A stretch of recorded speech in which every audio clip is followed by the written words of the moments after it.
Welcome back to the daily Kitzur Shulchan Aruch Living Jewish class. We are in section 66 of the Kitzur Shulchan Aruch.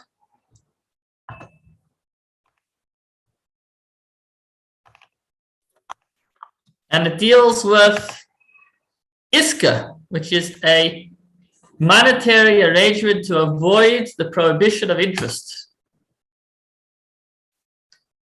And we've described how this operates. We've said that if an investor gives money to a trader and he wants to take 50% of the profits, he needs to give a somewhat of a wage to the trader so that there won't be an issue of the 50% that's being given as a loan being a form of payment. So besides for that, you should just get an additional small amount, which makes it not an interest arrangement. Okay, then we moved into how this Iska operation sets up. And we said that if the borrower, but he's not a borrower now, he's now a trader. Not a traitor, a trader. So if the trader now takes what's not a loan, but rather an investment, and he says that it all was lost in business, so then he'll need to prove or swear that that's what happened, and then he won't need to pay back the loan. I'm just roughly going over what we discussed over the last few days. We said that additionally, the businessman or the trader may choose whether he wants to take a percentage of the profits or he's willing to just receive a set amount of money payment, and that the rest of the profits should go back to it's the other way around. The businessman may choose whether to pay the investor a set amount, similar to what happens in the case of interest, but here it's investment, or to give him the actual profit. So if he chooses to give a set amount, then it would make it more similar to an interest loan. But again, we've said the fundamental difference is that if the money is lost, he has the ability to not pay it back because it's just an investment. Then we actually read in Shtar Iska, about 100 years old. We spoke about a verbal Iska, that sometimes even verbally you could say that this money that's being taken is being taken under the Iska arrangement, and that could work. But if it is legally binding, if there's civil courts involved, that if somebody doesn't pay his loan, then you could take him to court. So then the Shtar Iska needs to be written in the legal documents, so that legally in court, the not borrower but the trader will be able to say that this is not in the Iska arrangement, it's not a regular loan, in which case he has the possibility of absolving himself of paying back. This pretty much is where we're up to. Let's take a look at the text inside. Okay. An Iska contract is of no avail unless it's the truth. This isn't just like semantics. It's not just, I once was teaching these laws, and we had I think an advocate, a lawyer of some sorts there, and he kind of was laughing away the whole thing. He's like, you just call it a Shtar Iska. Well, it's not it's an interest loan.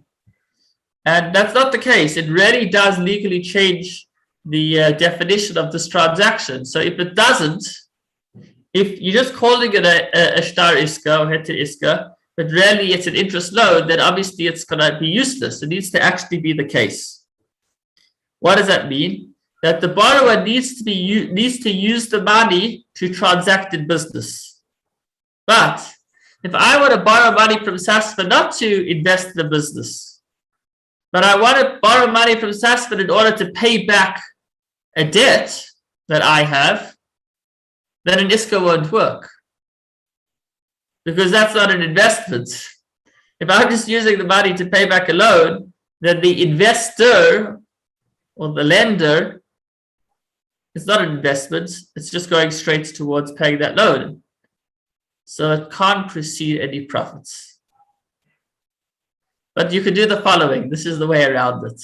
Again, it's not semantics, it's a legal process that addresses this issue. If I want to take a loan from a Jewish bank, and the bank knows it's not allowed to charge me interest, but it wants to make it into a business investment where I will need to pay them a percentage or a set fee, this is how it would work.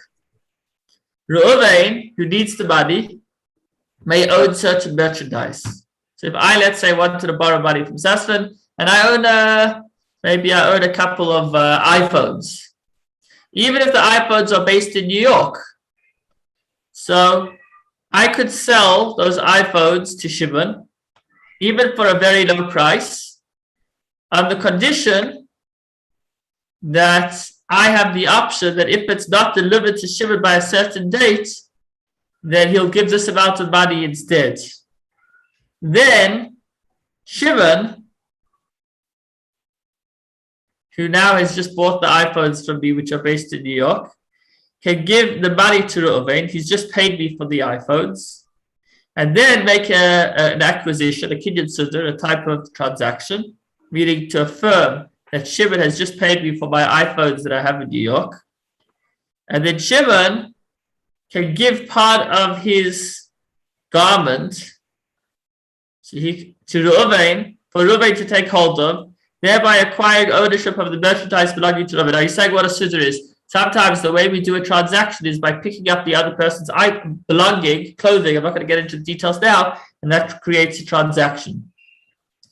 Even without witnesses, that makes a binding, and the merchandise becomes the responsibility of Shimon, the buyer. So now there's merchandise involved, and then it's a way that I'd be able to get money from Sasfin in a way that I'm not paying back a loan, but rather it has to do with merchandise. Somebody, if Reuven owed Shimon money, and when the due date arrived, Reuven had no money to pay back, and they agreed that Shimon would wait a certain amount of time. Here too, an Iska contract is ineffective unless Reuven sells Shimon some merchandise that he owns in the manner mentioned above. Shimon may return the promissory note that he formerly held on him, whereby Reuven will give him a note on the merchandise that he purchased from him in the manner mentioned above. When a Jew gives his fellow Jew an animal to raise on the condition of subsequently sharing the profit, the same law applies as in the case of one who gives money for Iska. That it can't just be a loan, it needs to actually be a business venture. So just to sum it all up, charging interest or paying interest is a very important mitzvah in the Torah, one that needs to be taken very seriously. And the next time you do need to take a loan or you want to give a loan, make sure to get in touch with your local Orthodox rabbi or the Beis Din to see how you could transform this interaction from an interest loan into a business venture, and that way you will be helping out the other person and at the same time not violating the law. That said, obviously, if you have the opportunity to give an interest-free loan, then that is a very big mitzvah. As the highest form of tzedakah is helping a person that hasn't yet fallen be able to keep himself up, to be able to keep himself strong, which often is the case by giving a loan to somebody who is in a difficult situation. Thanks so much for joining and wishing you a wonderful